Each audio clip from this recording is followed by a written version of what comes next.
Hello. Oh, okay. Oh, I'm just going to step out of the light for a second. It's a little bit easier. How's everyone doing this morning? Oh, wow. Okay, that's great. I can go if you guys want to go back to bed. Okay. There's also some seats up front. Like, I don't know if anybody in the back was hoping to sit at the back, but it sees that there's about at least 10 seats up front if you were hoping to come a little bit closer. We're going to do some Q&A after this. So, I mean, it's a fairly small room, so it's easy enough, but it's also kind of weird looking at an empty front row when I'm not at a wedding. Okay. Right. Okay. So I work in support at Shopify, and I've actually had the privilege of growing up in the Shopify organization, and this is pretty fantastic to be here today. I will say that the size of this room was about the size of Shopify when I joined that long ago. So it's quite daunting to actually think about how big the team actually is at this point, and to see, sort of the same semblance of size represented in one room when it's people that are essentially, responsible for growing our ecosystem, and especially in 5 different cities across the world. That's fairly that's a lot of growth in a very short period of time. Okay, let's get started. And also, I want to put this out there, like. Support at Shopify has grown massively over the last 5 years. So when I joined, there was less than 10 people in all of support, and now we have over 1,100 people in support. And so when you think about the growth and the scale that we've actually had over the course of the last 5 years, it might not be entirely relevant for everybody in this room. So I'm hoping to actually share some of the things that we've kind of come up against along the way, some of the things that we actually consider when making decisions in growing the support team, and then hopefully some anecdotes and terrible experiences that you guys don't ever have to replicate. I will also say, it's really common at Shopify for people to start in support and sort of grow their career in the rest of the company along the way. But support specifically has been the place where I've chosen to grow my entire career at Shopify. And support for me has sort of felt a bit like growing a business. Not probably to the same extent. You guys are going to look at me like, how does that even make sense? But I'm just going to tell you a little bit about myself, a little bit about my background, and why I think that support, specifically in Shopify, is so integral to how we actually interact with all of our merchants.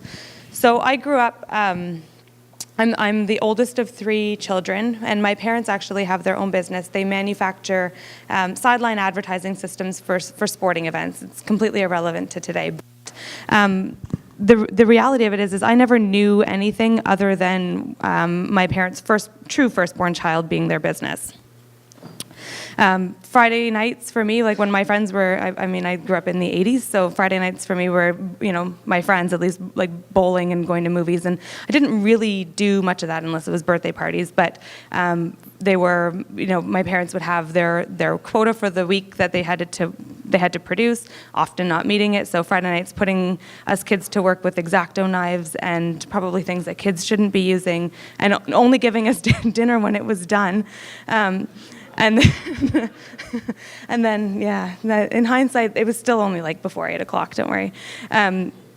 And then, even working through on the weekends so that they could get a head start on some of the work for the following day. But I really didn't know anything else. And each day with their business, and I look back on it now and I realize, like, each day with their business was different than the day that they had before. They were experiencing new clients, going through new growth opportunities. They went bankrupt at one point after having their business for 15 years. They rebuilt it, and they're doing well today. But the point is I feel the same parallels when growing this team with Shopify. Anybody in here who has probably been a partner with us for more than 2 years, and even in the last 6 months, would realize that if you interact with the support team, we go through some highs and some lows with everything in support. And each day that we actually go through it is bigger than the day before. We're trying new things. We're trying new strategies. We're trying to grow with our environment. So for me, the way that support is actually approached as part of the business feels very reminiscent of the same struggles that anybody would be going through when experiencing a massive amount of growth. Okay. I straight up never thought I would grow up and run a support team, but the opportunities that everybody in support has to shape and influence and add value to the people that are trying to run their own business and actually having a chance of running a business in in a world where big box retailers can almost destroy it, is very, very, very important to me, and it's part of how I grew up. There's some lovely folks from our support team. I stole this screenshot from a test of something that's going to be going live in a little while. So, doesn't it look brand new to everybody? 24/7 support, yeah. So starting at Shopify, I'm going to tell you just from the last 5 years ago, because before that it's sort of somebody else's story. 5 years ago, we had 10 people in support. They were doing emails only, some phone support. We had backlogs of 60-some voicemail messages when we came in the morning. Live chat was a thing that you did when you felt like it, and super inconsistent. But probably in early 2013, we had this, Shopify was growing very quickly. And we got very serious about how we were going to actually start hiring and scaling our team. So we hired about 30 people in-house. We're busting at the seams. People were doing their work on a beanbag. There was nowhere to sit. But I mean, all good things to have when your business is actually growing. But it didn't make sense for us to actually continue to grow our team in Ottawa, and that's where the team was at the time.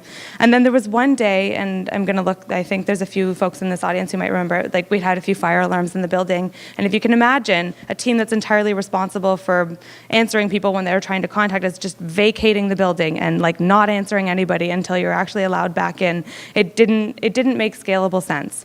And we had to start hiring people sort of outside of our opportunities in Ottawa, because the talent pool was probably a little bit broader, especially in support, in other places across Canada. So we began to think about how can we actually grow this team outside of Ottawa, what would those strategies look like? And we really landed on how we would approach possibly a remote team across Canada. And everybody here probably has experienced anybody in support, and chances are that they don't actually work in one of our offices if you've talked to them. Okay. So one of the things that's super integral to how we actually run support, specifically in Shopify, and I think that it actually translates to a lot of different businesses, is how you actually share the vision of your company with the people that are acting as an extension of your brand. We've been very, very deliberate about this over the past couple of years. So how do we actually want our merchants to experience interacting with the people of support at Shopify? Right now, your team might be it might be you and one other person. You might have 3 or 4 or 5 people in support. But when you're starting to think about how anybody in your company would actually speak to your merchants, or your merchants, your customers, it's so important to actually consider how can the people that are talking to my customers actually add value to their experience. And it's a very different lens to think about it, other than I have to do this thing because this person doesn't understand how to use my product or service, or they're hitting a roadblock. So thinking about the opportunities that somebody has when they actually contact you to add value to their interaction, to cement the experience that they actually have with your brand, to solidify the trust or rebuild the trust that might have been lost with it, are massive opportunities that are actually like proactively fed to you in those situations. Okay. So essentially what I'm getting at is your product or your service and support are a collective service offering to your customers. And I do think that there's a lot of companies who don't actually consider it this way, or they might accidentally design it to be experienced that way. But the opportunities that actually exist by consciously doing that and teaching that to the people that are talking to your customers is paramount. So, like a good example that I can actually think of, it's probably better than me just blabbing about it. So if you think about how many companies spend millions and millions of dollars on creating a brand or creating a perception of a brand. So I'm going to use any airline, whatever airline you actually fly. They spend so much money on trying to tell you how you will experience their brand, their service, and their people when you actually book a flight with them. So you probably, if you're going to fly Air Canada or WestJet or Delta or JetBlue or whatever airline, you probably have some semblance of an idea of what you're actually going to expect. And then something happens and you need to contact support, and that can either make or break how you feel about that brand almost instantly. And so if you think about how you've probably built your company to be a specific service offering, like a tailored market, anything like that, that can be very easily undone without being very deliberate about how somebody is an extension of that experience. It's very, very integral to it. I'm going to give another example, actually. I was talking to Nick from Helium last night. You're somewhere. I saw you earlier. Oh, hey. And he told me this really cool story about how he was ordering business cards for Unite. And I'm sorry to put you on the spot, Nick, but I thought it was really great. He was ordering business cards for Unite. So Unite was a conference that we had back in April. And I guess the company that he was ordering from, he ordered them last minute. This was his fault. And, the company that he was ordering them from, said, the texture and the print and whatever might not be ready in time. So they sent him some more digital ones, and they were good. You liked them, but the fact that basically they understood that Nick needed these urgently. The purpose for his for ordering them, the reason that they were urgent, and said, hey, they might be done in time, but just in case, here's these other ones.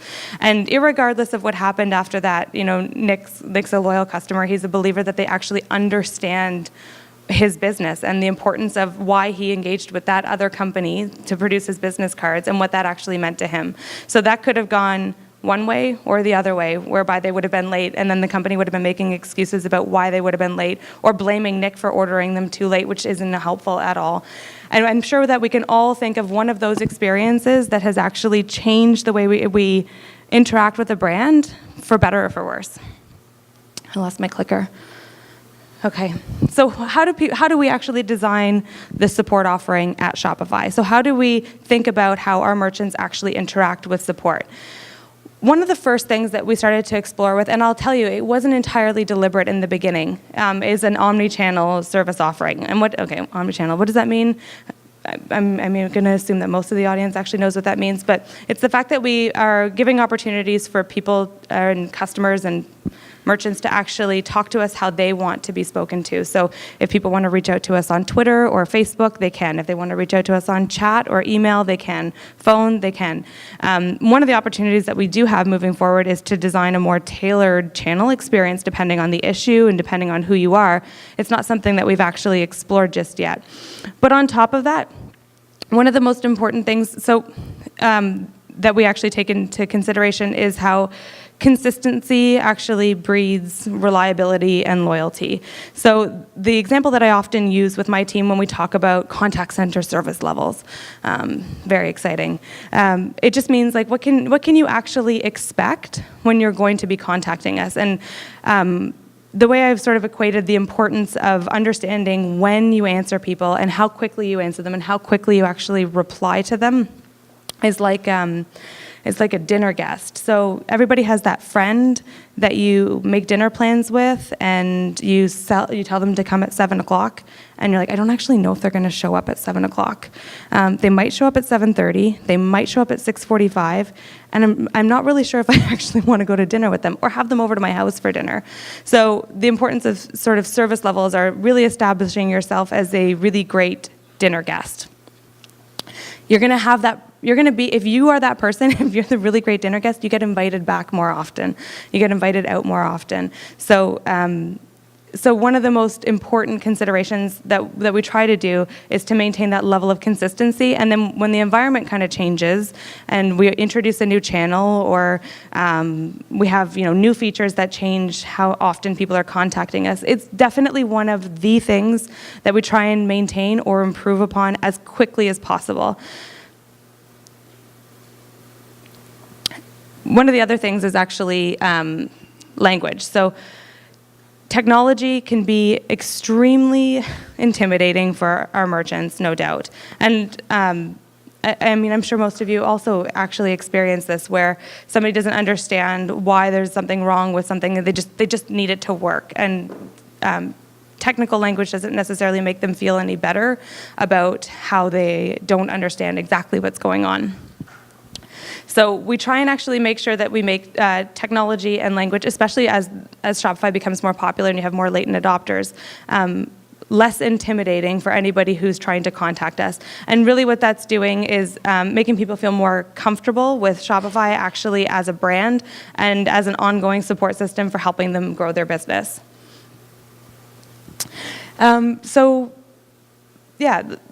Sort of changing gears a little bit away from what we do and maybe more towards about opportunities that anybody in this room might have for designing their own support strategy.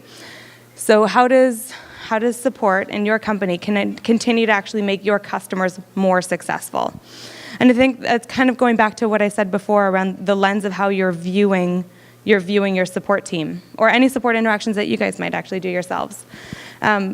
So I'll just put it out there. I mean, you can answer or not answer, just answer to yourselves. How many people in this room in the last month have actually sat down and thought about how support is a part of their business, not as a necessity to their business because people don't understand? Yeah. I'm sorry for the rest of you. I'm kidding.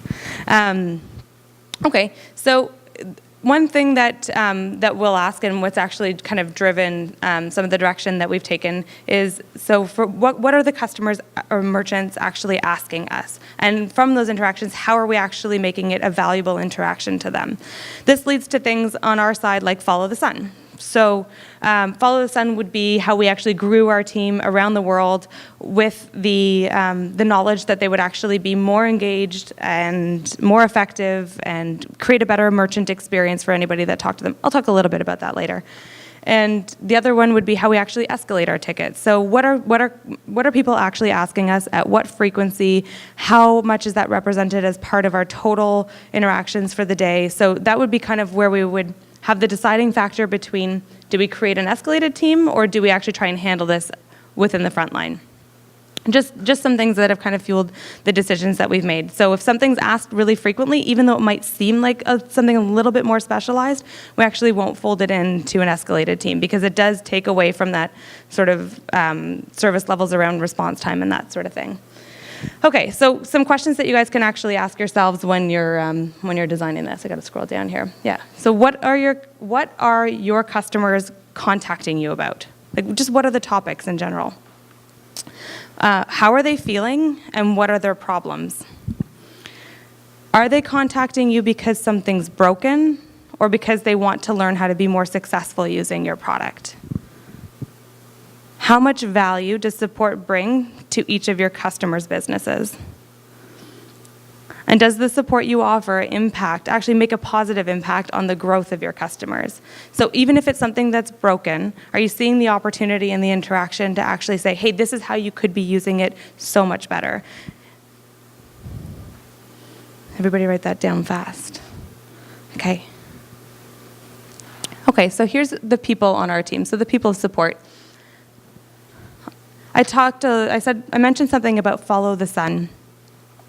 And Follow the Sun was probably something that we really engaged in back in 2014. So this was where we had, remember I said we had our whole team kind of working in Ottawa, overnights. We had like 2-3 people working overnights by themselves, and it really wasn't working long term. Like, it wasn't a really healthy work environment for this team long term. And so we actually went remote, and we hired originally more of our remote team overnight on the East Coast, so in New Brunswick. And that probably lasted for about a year. And that's when we began to transition towards looking for more people outside of Eastern Standard Time Zone hours and how we can begin to cover the 24/7 clock. Now, this is what worked. This is what worked for us. It might not necessarily work for everybody. But so the first part of 24/7 for us was to go to Ireland. And so we hired, now we have over 250 people actually in Ireland. But the second half of that was actually going to Manila. And so we have a outsourcing partner in Manila called TaskUs, and we have almost 150 people there now.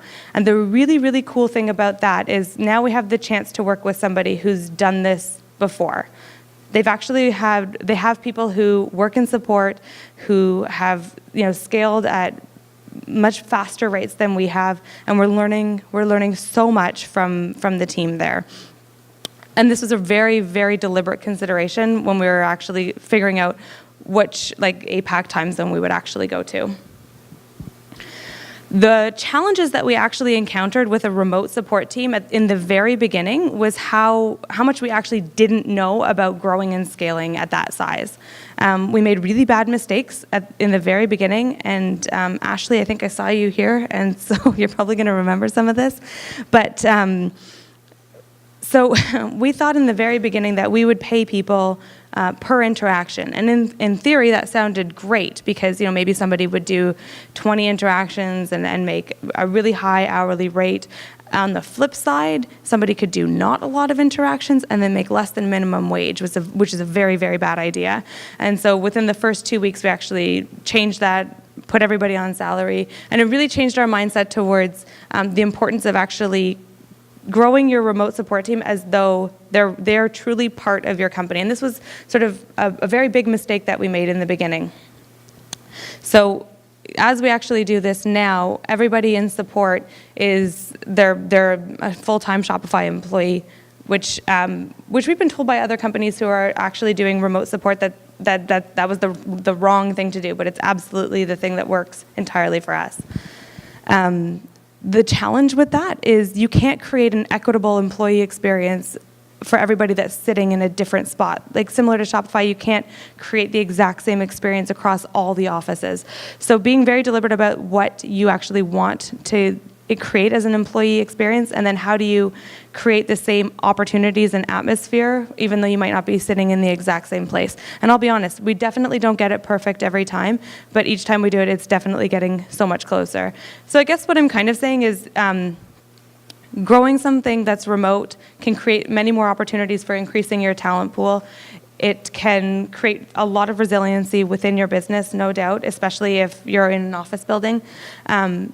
But the challenges that actually come along with it are not necessarily something that should inhibit you from doing it, but just being very conscious about how you actually want people to experience their employee engagement with you it can be one of the most powerful things that you actually do to grow.